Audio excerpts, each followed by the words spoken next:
अस्सलामुअलैकुम नाज़रीन और सामईन, आपका हमारे ATR उर्दू चैनल में खैर मकदम और इस्तकबाल है। आज हम आपके सामने सीटेट उर्दू क्वेश्चन पेपर जो सवालनामा कल हुआ है 20 दिसंबर 2021 को जो क्वेश्चन पेपर आपने पढ़ा है और एग्ज़ाम दिया है, जिसने भी वो इस पेपर को देख सकते हैं।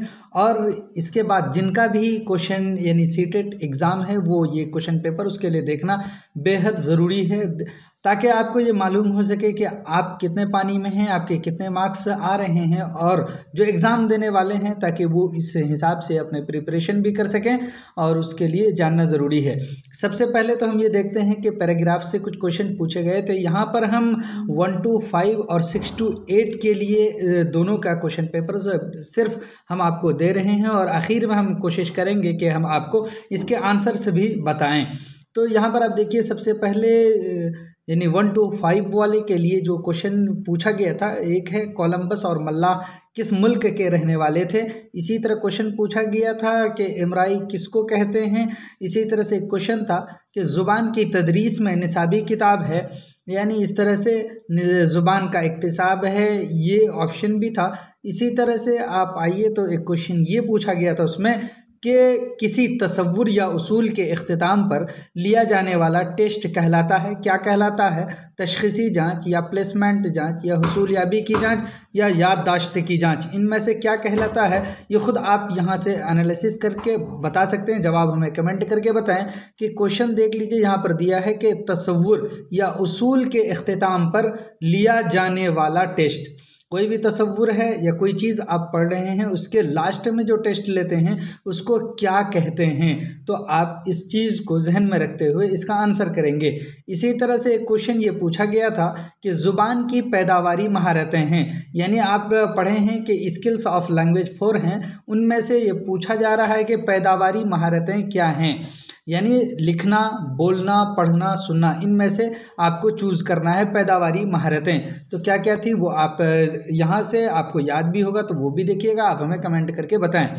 इसी तरह से क्वेश्चन ये पूछा गया था, मिसाल से उमूमियत का सफ़र कहलाता है, यानी मिसाल दे करके हम जो उमूम की तरफ आते हैं, कायदा बताते हैं, वो क्या कहलाता है, वो कौन सा तरीक़ा है? तो तरीक़ा पूछा गया था कि इस्तिक़राई तरीक़ा है या इस्तिख़राजी तरीक़ा है या नासिहाना तरीक़ा है या रास्त तरीक़ा है। आप जल्दी जल्दी हमें कमेंट करके बताएं।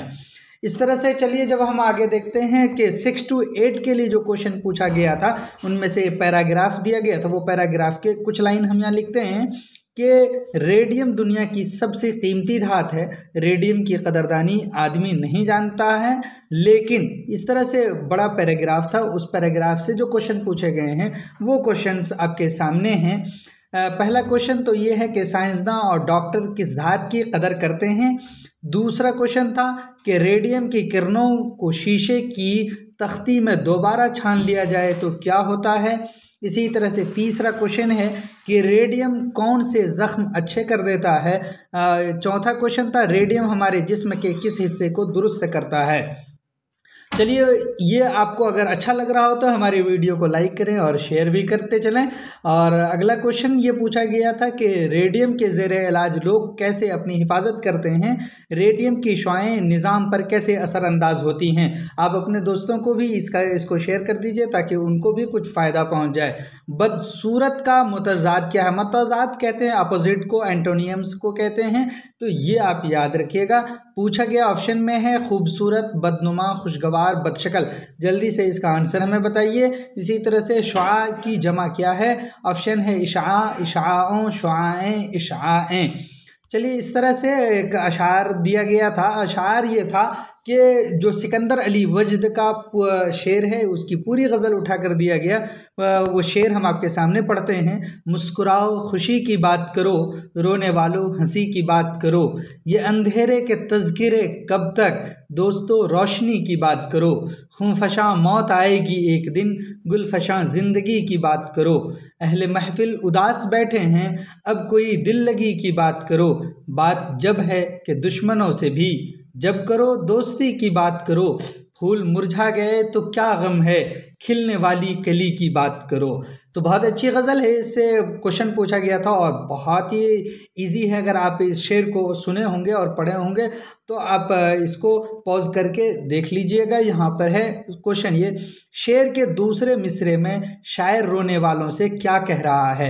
हंसी की बात करने को, काम करने की बात को, या फिर मौसीकी की बात करने, या फिर गम की बात करने को क्या कह रहा है? तो आप इसको जल्दी से पढ़िए फिर हमें बताइए।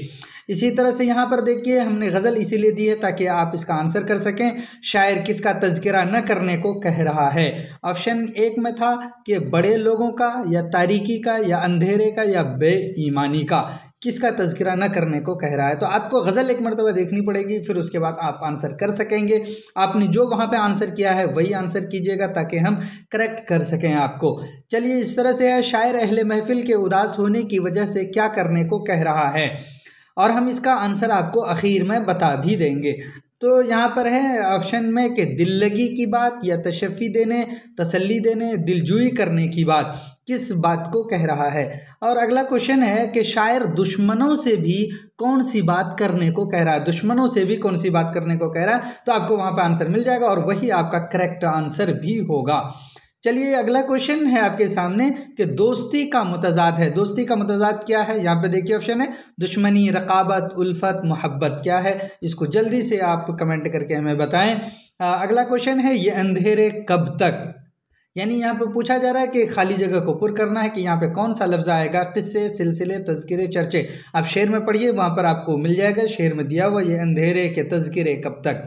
चलिए, फिर अगला क्वेश्चन हम यहाँ पर देखते हैं। अगला क्वेश्चन दिया हुआ है कि तरबियती मालूमात आमोज़गार के लिए मुआविन होती है, यानी लर्नर के लिए ये मालूमात जो मुआविन है, मददगार होती है, हेल्पफुल होती है। कौन सी? इसमें से ऑप्शन है ज़ुबान के बारे में मालूमात की आमोज़िश, पहले कुल्लिये और फिर उसके इस्तेमाल, इसी तरह से बातचीत में क़वायद के उसूलों का इतलाक़, इसी तरह से ज़ुबान के क़वायद के उसूलों पर दस्तरस। कौन सा ऑप्शन आपने किया है एग्ज़ाम में? जल्दी से कमेंट कीजिए ताकि आप आगे मिला भी सकें और हम देखें कि आपने क्या किया है, सही या गलत।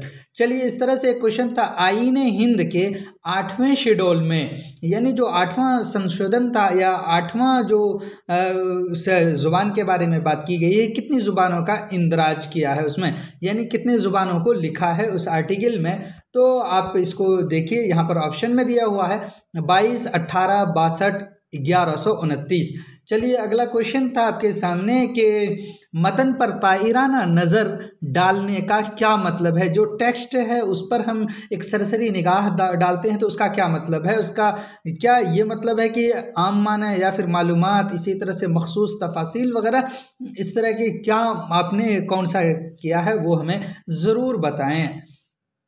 इसी तरह से है अगला क्वेश्चन था कि मवाद की तदरीस को समोना डॉट डॉट डॉट यानी स्पेस है क्या है? उसमें आपने क्या किया है? तौसीक, या फिर इन्हिसारियत, या फिर इदराक, या फिर तदरीसियाती एहसास। किस चीज़ को आपने किया है? क्या सही है? अभी भी आप देख करके हमें बता सकते हैं। और वो लोग जो अभी एग्ज़ाम देने जा रहे हैं वो ज़रूर आखिर तक वीडियो को देखें ताकि आपको इसका आंसर भी मालूम हो सके। अगला क्वेश्चन देखिए, अगला क्वेश्चन है कि आम लफ्ज़ियात क्या हैं? आम लफ्ज़ियात, यहाँ पे देखिए हमारे बोलने लिखने में इस्तेमाल होने वाले अल्फाज, या किसी के बोले जाने वाले अल्फाज की पहचान, या फिर पढ़ते हुए लफ्ज़ों की पहचान, या फिर हमारी समझ में ना वाले आने वाले अल्फाज। यानी लफ्ज़ियात जो चीज़ होती है, जो आम लफ्ज़ियात है, वो इनमें से कौन सा ऑप्शन होगा सही? जल्दी से हमें बताइए। अगर आप एग्ज़ाम देने जा रहे हैं तो ज़रूर आप भी करें ताकि आपको भी सही मालूम हो सके। इसी तरह से अगला क्वेश्चन था, लिखने के किस अंदाज़े नज़र को लिखने के ज़रिए लिखने की आमोज़िश करार दिया जाता है? देख लीजिए, इसमें 4 चीज़ें आपको समझनी पड़ेंगी। जो लिखने का अंदाज़े नज़र है, जो उसके मेथड्स हैं, स्टाइल हैं, उसको आपको ध्यान में रखना है। उसके बाद लिखने के ज़रिए, जो लिख रहे हैं उसके ज़रिए, और लिखने की आमोज़िश किसको करार दिया है? ऑप्शन आपके सामने है कि देखिए कि पैदावारी अंदाज़े नज़र को, या फिर लिखने के तरबियती अंदाज़े नज़र को, या इमला को, या तलखीस को। कौन सा सही है? जल्दी से बताएं। और आपके पास जब क्वेश्चन पेपर आएगा आप देखेंगे कि सेम आपको तकरीबन लगे मैच करेगा और आपको अंदाज़ा हो जाएगा। जब आपने अगर एग्ज़ाम दिए हैं तो आपको भी इसका अंदाज़ा होगा कि क्वेश्चन पेपर कैसा था।